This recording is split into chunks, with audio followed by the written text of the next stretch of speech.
İranla birbaşa danışıqlar aparırıq. Başlayıb, şənbə günü davam edəcək. Çox vacib görüşümüz olacaq. Baxaq görək, nə alınacaq? Bu sözləri ABŞ prezidenti Donald Trump Ağ Evdə İsrail Baş naziri Benjamin Netanyahu ilə birgə mətbuat konfransında deyib.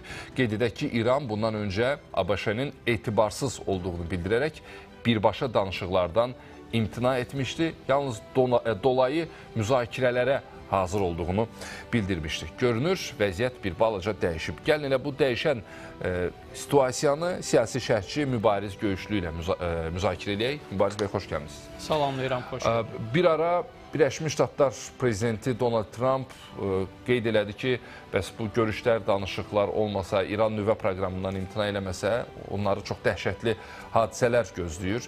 İran da, bayaq da vurğuladığım kimi, qeyd elədi ki, ABŞ etibarsızdır, birbaşa danışıqlardan söhbət gedə bilməz. İndi də xəbər var ki, Omanda görüş ola bilər, aprel ayının 12-sində. Ola bilər, yox, olacaq. Witkoffla Abbas Əraqçinin danışığından söhbət gedir. Nə baş verdi ki, Birləşmiş Ştatlar istəyinə nail oldu? Təşəkkür edirəm. Bu böyük siyasətdir. Burada mütləq filan məsələ olacaq və yaxud olmayacaq demək heç də hər zaman özünü doğrultmur. Və hər iki tərəf bir-birinə, belə deyək də, siyasi bəyanatlarla, açıqlamalarla, kobud desək, hərbə zorba gəlirlər bu məsələlərdə. Və düşünmürəm ki, iki tərəf də bir hərbi prosedurların başlanmasını istəyirlər. Çünki bu çox ciddi nəticələrə gətirib çıxara biləcək bir proses ola bilər. Və Yaxın Şərq bölgəsi onsuz da faktiki olaraq qan çanağına dönübdür. Yəni, İrana da birbaşa zərbələr endirilməsi bu durumu daha da gərginləşdirər. Düzdür, Amerika okeanın o tayındadır. İranın ona hansısa formada ölkəsinə zərbələr endirməyə gücü çatmasa da, onun müttəfiqlərinə və hərbi bazalarına və digər istiqamətlərdə çox ciddi şəkildə zədəliyə və zərbələr vura bilər. Bu mənada mən düşünürəm ki, ən belə deyək də, pis danışıqlar senarisi də ən zəif toqquşma ehtimalından daha yaxşıdır. Hərgah hər hansısa bir formada anlaşacaqlarına ümid çox azdır. Çünki Amerika və İran artıq Amerika-İsrail, İran qarşıdurması bu çox ciddi və illərdir davam edən bir prosedurdur, prosesdir və burada anlaşmanın əldə olunacağını gözləmək çox çətin görünür. Hərgah bu bizi sevindirərdi. Çünki İran da bizim böyük sərhədləri olan qonşumuzdur və istənilən orada sabitliyin, sakitliyin olması düşünürəm ki, Azərbaycan üçün də faydalıdır. Azərbaycan hər zaman da bu mövqedən çıxış eləyir. Amma tərəflər artıq elə bir həddə gəliblər ki, bir an kifayət eləyir ki, bu hərbi qarşıdurma baş versin və bunda da ən çox maraqlı olan İsraildir məsələlərdə. Çünki İsrail bütün radikal qərarların verilməsindən tərəfdardır ki, İranın hərbi obyektləri, nüvə obyektləri vurulsun və zəiflədilsin və yaxud da sıradan çıxarılsın. Mübariz bəy, düşünmürsünüzmü ki, İranla müharibə üçün fərqli səbəblər də ortaya çıxa bilər? Nəhayət ki, bu proses geci-tezi baş verməlidir. Sanki belə bir təəssürat var. Əlbəttə, yəni əgər Amerika və Trump administrasiyası müharibə etmək istəyirsə və tamamilə bu ovqata, bu formata köklənirsə, onlar üçün bunu etmək üçün istənilən məsələ bir bəhanə və səbəb olacaqdır. Yəni, bunun üçün belə bir xüsusi bəhanə axtarmağa ehtiyac olmayacaqdır. İndi nüvə məsələsi burada əsas gətirilir. Amma mən xatırlayıram ki, illər əvvəl İraqa müdaxilə zamanı da kimyəvi silah və digər məsələlər əsas gətirilmişdi, bəhanə gətirilmişdi və bugünə qədər də İraqda o kimyəvi silah deyilən məsələlərin və yaxud da ki, başqa formatda axtarışların nəticəsi olmayıb. Özləri də etiraf elədilər ki, belə bir şey yox imiş. Bu mənada bütün bu məsələlər biz bilirik ki, bəhanədir. Əsas məsələ İranın sözə baxan bir dövlət olmaq istəməməsidir. Və Amerikanın istədiyi kimi deyil. İstədiyi kimi deyil və Yaxın Şərqdə İsrail maraqlarına zərbə vuracaq bir regional oyunçu olmasıdır, dövlət olmasıdır və müxtəlif proksi qüvvələrlə də istər Amerikanın, istər İsrailin yaxın şərqdəki maraqlarına zərbə vuracaq qədər güclənə bilmə ehtimalıdır. Və eyni zamanda təbii ki, dəstəkçiləri Rusiyanın, Çinin də yaxından yardımları ilə İranın mövcudluğu Amerikanın Rusiyaya, Çinə qarşı fəaliyyətlərini də zəiflədən amillərdəndir. Əgər İranın müqaviməti sındırılarsa, qırılarsa, sürətli bir şəkildə növbəti hədəflərin də Rusiya və Çin olma ehtimalı və onlara daha da yaxınlaşma ehtimalı təbii ki, çox yüksəkdir. Birləşmiş Ştatların məqsədini bilirik, arzularını bilirik, amma İranı hansı formada idarə etmək mümkündür kənardan? Yəni, Birləşmiş Ştatların istədiyi kimi idarə etmədən söhbət gedir. Yəni, bunun bir yolu var, yoxsa İran heç bir halda buna razılıq verməyəcək? Düşünmürəm ki, İran Birləşmiş Ştatların verdiyi təkliflərə razı olsun. Biz zaten indi İranda prezident sadəcə bir icraçıdır, əsas söz sahibi ali dini liderdir ki, onun da bu məsələlərdən narazı olduğunu biz gördük. Trumpın təkliflərini qəbul etmədilər. İndi düşünürəm ki, bu danışıqlar və digər məsələlərlə İran sadəcə vaxt bulmağa çalışır. Biraz daha güclənmək ehtimalı ilə bağlımı və yaxud da ki, nüvə arsenalını bir qədər də o dinc məqsədlər üçün deyir, amma onu biraz da zənginləşdirmə məsələlərini yaxınlaşdırmaq üçün düşünürəm ki, vaxt tutmağa çalışır. Çünki bunlar ideoloji olaraq ciddi rəqib və düşmən dövlətlərdir. Yəni, anlaşma əldə etmək çox çətin görünür və mən sizə deyim ki, Trumpın siyasəti ənənəvi Amerika siyasətidir. Çörək və dəyənək siyasəti ilə və kökə və dəyənək siyasəti ilə əgər əməl edilərsə Amerikanın dediklərinə, embargolar aradan qalxa bilər və digər məsələ. Əməl edilməyəcək təqdirdə hətta artıq Əfqanistandakı Baqram hərbi bazasını belə Amerika yenidən icarəyə götürür, istifadəyə götürür və hər tərəfdən İran artıq, belə deyək də, çəmbərə alınıbdır.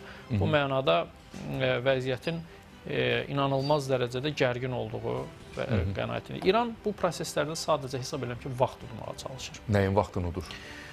Ya öz imkanlarını gücləndirmək üçün nüvə, belə deyək də, imkanlarını o sentrifuqanı zənginləşdirmək üçün olan vaxt məsələlərinə və digər istiqamətlərdə istənilən halda nəticə əldə etmək üçün müəyyən qədər də olsa vaxt əldə edilməsi və eyni zamanda olsun ki, yaxın şərqdəki proksi qüvvələrini də gücləndirərək danışıqlar masası arxasında daha güclü bir şəkildə əyləşib öz dediklərini belə deyək ki, icrasına nail ola bilər. Onda belə çıxır ki, ayın 12-sində Omanda keçiriləcək Witkoff Əraqçı görüşü formal xarakter daşıyır İran üçün. Sadəcə gözdən pərdə asmaq məqsədi ilə bu reallaşır. Yəni, prinsip etibarilə indiyə qədər olan danışıqlarda və anlaşmalarda, hətta illər əvvəl Amerika öz qərb müttəfiqlərlə bir yerdə İranla çox ciddi anlaşma əldə etdiklərini də elan etmişdilər, ortaya qoyulmuşdu. Sonra da bu anlaşma da pozuldu. Və digər bütün bu istiqamətdə olan danışıqlar da göstərdi ki, nəticə alınmır. Mən sizə deyim ki, Trump hakimiyyətə gələndən prezidentliyə başladığı dövrdən vəd etdiyi, seçki zamanı vəd etdiyi məsələlərin heç birisini hansısa formada gerçəkləşdirə bilməyibdir. Əksinə, vəziyyət görünən budur ki, daha da bərbad olmaqdadır. Yəni, bu mənada İranla da bağlı bu nəticənin alınacağı inandırıcı deyil. Bunlar əbədi və əzəli düşmən və rəqib kimi görünən dövlətlərdir. Əslində, hazırda edilən ritorikalar və s. Gördüyümüz siyasi mənzərələr yaxın gələcəyin böyük müharibələrini işarə edirmi?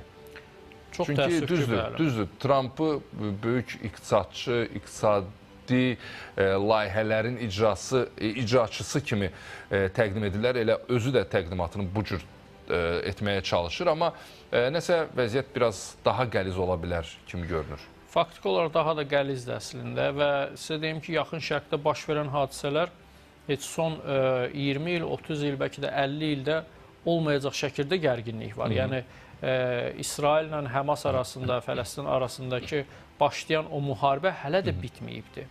Və əlavə olaraq bura Suriya qoşulubdur, əlavə olaraq bura Livan qoşulubdur, əlavə olaraq Yəmən qoşulubdur. Yəni, daha da geniş xarakter almağa başlayıbdır bu proseslər. Və indi növbədə sırada İranın olduğunu elan edirlər ki, bu da senarilərin ən pisidir, düşünürəm ki. Bu mənada mən hesab edirəm ki, yaxın şərqdə vəziyyət çox qaynar və daha da qaynar olma ehtimalı yüksəkdir. Siz çox doğru qeyd edirsiniz. Yəni, Trumpı necə təqdim edirlər? Milyarder, iş adamı, biznesmen və iqtisadi məsələlərə yönələcəkdir və bunları anlaşma ilə, danışıqlarla həll edəcək, amma biz daha pis vəziyyətləri görməkdəyik. Və yəqin ki, bundan sonra da gedişat hələ daha da betərli olacaq. Mübariz bəy, yaxın şərq mövzusuna toxundunuz. Türkiyənin Xarici İşlər Naziri Hakan Fidanın açıqlaması var idi, xüsusən də İsraillə bağlı. Qeyd elədi ki, İsrail regionda xarici siyasətini daha böyük məsuliyyətlə aparmalıdır və qısacası belə alındı ki, işğal İsraili heç vaxt təhlükəsizlik baxımından fayda verməyəcək. Əksinə, mənfi nəticələr də törədə bilər. Türkiyə artıq hərəkətə keçmək niyyətindədir kimi gəlir bizə. Hansı yanaşmanı sərgiləmək istəyir İsraillə bağlı? Düşünürəm ki, İsrail Türkiyə ilə bağlı məsələlərdə çox diqqətli olması lazımdır. Yəni, Türkiyə İsrail üçün nə Suriyadır, nə Həmasdır, nə bir başqası deyil. Məlumat üçün deyim ki, Bəşər Əsəd də bir o qədər də məsələləri ciddiyə almırdı, amma biz gördük ki, cəmsi 10-15 gün ərzində Türkiyə dəstəkli müxalifət hansı nəticələri gətirdi, çıxardı və Türkiyənin Suriyadakı hərbi bazaları, hansıları ki, orada Türk ordusu yerləşəcəkdir, onları bombalamaqla və digər məsələlərlə Türkiyənin Suriyadakı mövcudluğunu zəiflədə və göz ardı edə bilməzsən. Türkiyə hər zaman dəngəli siyasət yürüdübdür və çox da doğru eləyibdir. Amma İsrail istər Suriya ilə, istər digər ölkələrlə, təşkilatlarla bu qədər gərgin münasibətlərlə, bu qədər müharibə və daha da gərgin periodlara keçid eləməklə Yəhudi dövlətinin həm də mövcudiyyətini çox böyük təhlükə altına almış olur da. Yəni bu Türkiyə regional və qlobal oyunçudur. Türkiyənin Suriyada mövcudluğunu artıq hamı qəbul edir. Yəni bu mənada mən düşünürəm ki, İsrail Türkiyə ilə qarşı-qarşıya gəlməməyə çalışmalıdır. Hələ mən onu demirəm ki, İsrail ordusunun Türkiyə ordusu ilə heç müqayisə olunmaz dərəcədə imkanları ola bilməz. Yəni Türkiyə ordusu kifayət qədər geniş, peşəkar, bacarıqları olan bir ordudur. Mən bunu ən pis ssenari hesab edirəm. Hərbiçilərin qarşı-qarşıya gəlməsini ən pis ssenari hesab edirəm. Amma İsrailin davranışları bizdə o təəssüratı yaradır ki, yəni Türk ordusu ilə də mı qarşı-qarşıya gəlmək istəyirsən? Və bu davranışlar çox ziyanlı, hesab edirəm ki, Türkiyənin də səbri bir yerə qədər ola bilər.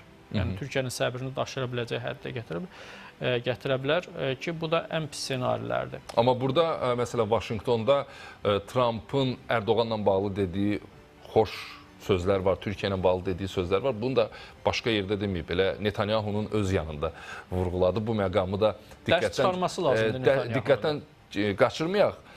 Düşünülmüş bir addımdır çox güman ki, Netanyahunun yanında Trumpın belə danışması. Əlbəttə, Trump dünyanın ən aparıcı super dövlətinin rəhbəridir. Yəni, bəzən deyirlər ki, nə danışdığını bilmir. Xeyr, mən düşünürəm ki, onlar hamısı planlaşdırılmış məsələlərdir və harada hansı fikri demək lazım olduğunu gözəl bilir. Və bundan Netanyahu da, onun kabinetinin üzvləri də və İsraildəki bütün radikal qruplar, ordu içərisində, mülki qruplarda bunlar hamısı dərs çıxartmalıdırlar. Yəni Türkiyədir, hətta mən sizə deyim ki, İranın özü ilə də bağlı. Baxmayaraq ki, Amerika İsraili bir mənalı şəkildə bu məsələdə dəstəkləyir, Trump daha doğrusu bir mənalı şəkildə dəstəkləyir. İranla münasibətlərdə İsrailin diqqətli olması lazımdır. Yəni təkcə ona görə yox ki, deyək ki, bölgə çox böyük gərginliklər yaşayacaq, həm də ona görə ki, İsrailin bu qədər gərginlikləri qaldıra biləcək qədər güclü olduğunu söyləyə bilmərik. Və mən sizə deyim ki, bu məsələlərdə ən doğru istiqamətləri tutan dövlətlərdən biridir Azərbaycandır. Bunu qeyd etmədən keçmək mümkün deyil. İstər Türkiyə-İsrail arasında olsun, hətta düşünürəm ki, elə İran-İsrail arasında olan məsələlərdə də Azərbaycanın bir orta mövqe sərgiləməsi bu proseslərdə bir müsbət məqamlar yarada bilər. Mübariz bəy, sizinlə danışa-danışa son xəbərlərə baxıram. Deməli, Dövlət Duması Rusiya və İran arasında hərtərəfli strateji tərəfdaşlıq haqqında müqaviləni ratifikasiya edib. Biz burada digər mövzularda danışanda çox maraqlıdır.